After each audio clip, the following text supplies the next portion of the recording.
રે ગોપી કાલી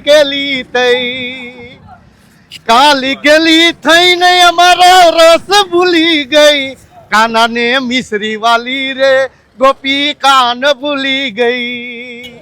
અત્યારે દ્વારકા જતા પદયાત્રીઓ માટે જોગ ધ્યાનપુરા આશ્રમ થાનગઢ થી એક સરસ મજાનો કેમ્પ ચાલી રહ્યો છે, તો ચાલો આપણે અંદર જઈએ।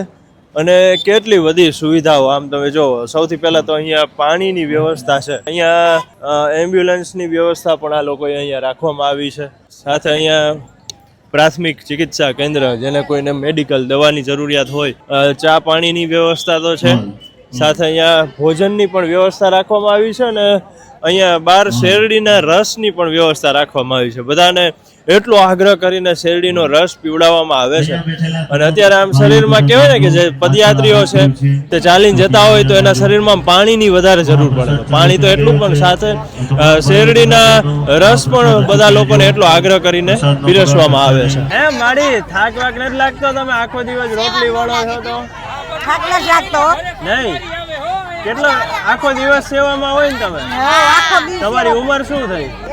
ઉંમર શું થઈ? 60 વર્ષ। કેટલી રોટલી વણી આજે? ઘણી વેરી ભાઈ, 11 વાગ્યા લગીને તો લાડવા વૈરા રાતના। વાહ વાહ। પછી ગયા અમે ઘરે રોટલી વણી ગઈ સેવા કરવા જાવ્યા છે। હા, કેટલા બહેનો હશો અહીંયા સેવામાં?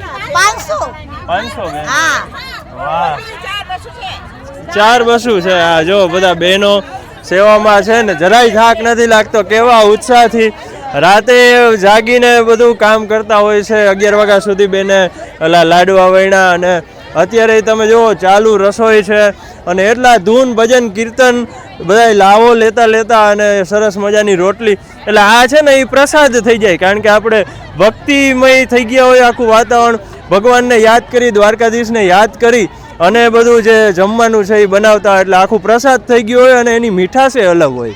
અમારે આ કેમ્પનું 14મું વર્ષ ચાલે છે, બરાબર, અને દર વર્ષે ઉત્તરોત્તર અમારા સેવા કેમ્પમાં સુવિધાનો દર વખતે કંઈક ને કંઈક નવો વધારો કરતા રહી છીએ, નવી આઈટમ પીરસતા રહી છીએ, અને લોકોની સેવા પદયાત્રીમાં જેટલી અમારાથી શક્ય હોય એટલી, ધારો કે મેડિકલ સેવા, ગરમ પાણીની વ્યવસ્થા, જમવાની એટલી સુવિધા, નાસ્તાની એટલી સુવિધા, નાવા ધોવાની એટલી સુવિધા 24 કલાકનો છે। આ કોઈ કલાક 2 કલાક માટે નથી।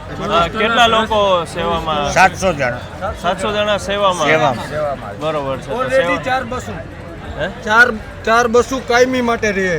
14 વર્ષ ગયા જી કેમ્પ થાય છે અમારા સુવિધા માટે, 4 બસો હોય ઓલરેડી મોરબીથી, અને આજુબાજુના ગામડાવાળા સ્વયંસેવકો બધા પોતાની રીતે જ આવે છે। 24 કલાક શેરડીનો રસ ચાલુ છે 24 કલાક।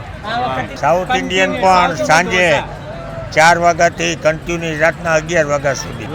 અહીંયા અમારી સુવિધા એવી છે કે જમવાનોય બ્રેક નહીં, નાસ્તાનોય બ્રેક નહીં, ચા પાણીનોય બ્રેક નહીં, શેરડીનો રસનોય બ્રેક નહીં। એટલે ધારો કે યાત્રાળુ છે, તમે ધારો કે 5 કિલોમીટર ચાલી શકતા હોય, કોઈ 10 કિલોમીટર ચાલી શકે, તો ટાઈમ ગેપ રહીએ, અને અહીંયા એમ કે બંધ થઈ ગયું તો લોકોને ક્યાં જાય, અને થાયકા પાયકા આવ્યા હોય તો આ એને રહેવાની ને જમવાની સુવિધા છે એ જ અગત્યની। કોઈ પણ વસ્તુમાં બીજું કોઈ પાણી નહીં, મિનરલ વોટરની જે રસોઈ, મિનરલ વોટર પીવામાં ગમે એટલું વપરાય। રોજ કેટલા લોકો સેવા લે છે? કાલે 20,000 માણસો જમ્યા હતા।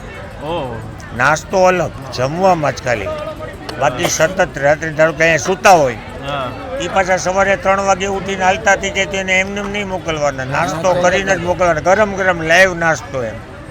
કાલે એકાદશી હતી ગઈકાલે, તો બંને ટેબલ ફરાળ અને જમવાનો જેને જે અનુકૂળ હોય, જમવામાં ફૂલ પ્લેટ જુઓ તમે નજરે જુઓ, 2 જાતના સબ્જી, દાળ, ભાત, સંભારો, પછી ભૂંગળા, રોટલી, લાડુ, ગાંઠિયા, એટલે ટોટલી આઈટમ એમ। બોલે દ્વારકા।